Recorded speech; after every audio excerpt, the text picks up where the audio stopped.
you can't be across everything, all right? You've got your staff, Malcolm's very clever and all of that, but, you know, everyone's got their areas of speciality. We need more crossbenchers who are actually going to do the job properly. Now, whether that's in One Nation or it's with the Liberal Democrats or the Palmer United Party, we just can't have people who are just taking it and I'm getting the fat salary and I'm not going to do this anymore. We've got to really apply ourselves to fixing the problems we've got. Most of them are caused by government in the first place. Totally agree, but look at the minor parties, Cory. You know yourself running a party. It's not easy to start up a party. I've been going for over 26 years in politics, and the party's been going for 25 years. What happened to Darian Hinch's party, Jackie Lambie's party? Clive Palmer's not going to go anywhere, and he won't even win a seat. He won't win the Senate seat in Queensland either. Well, Liberal Democrats won't win a seat anywhere. So the fact is that it is up to One Nation. We have not been treated fairly in this election. You know, all the hoo-ha about Clive Palmer.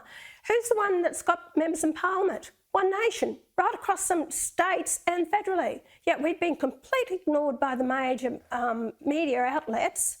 Only thanks to Sky and yourself that have given me a run so that people are going to hear what we stand for. But they want to see One Nation gone because we're the political party that really tries to keep accountability from out of the, you know, on the floor of Parliament from the major political parties. And that's why they want to get rid of us, because they only want the duopoly system, the two major political parties. Yeah, Pauline, the reason the UAP make a splash is because they're spending $100 million or thereabouts. It's quite remarkable. And I've got to say, just a personal anecdote from me. My wife and I were talking about you the other day because I know how hard it is to run a minor party. It's debilitating, it's grueling. You are still out there doing it and making this difference. It is quite frankly extraordinary. And we both doffed a hat to you and raised a glass to you, and we're delighted that you can join me on the show tonight.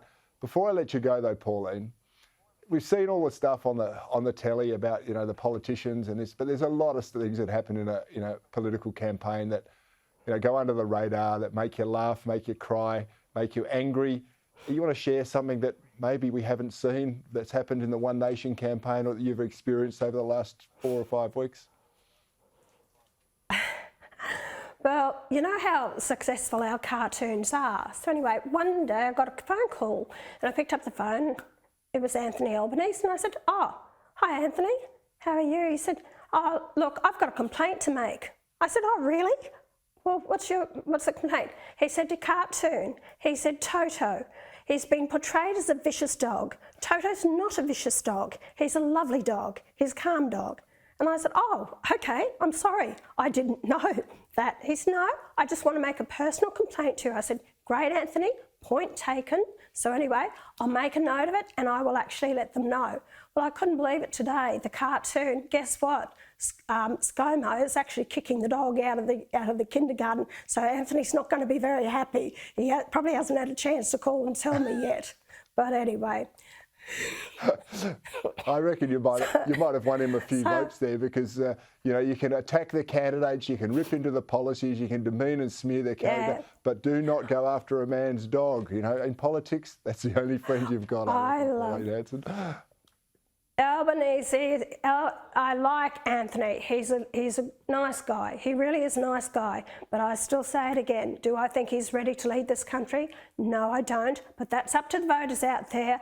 They've got to choose and they've got to live with their decision.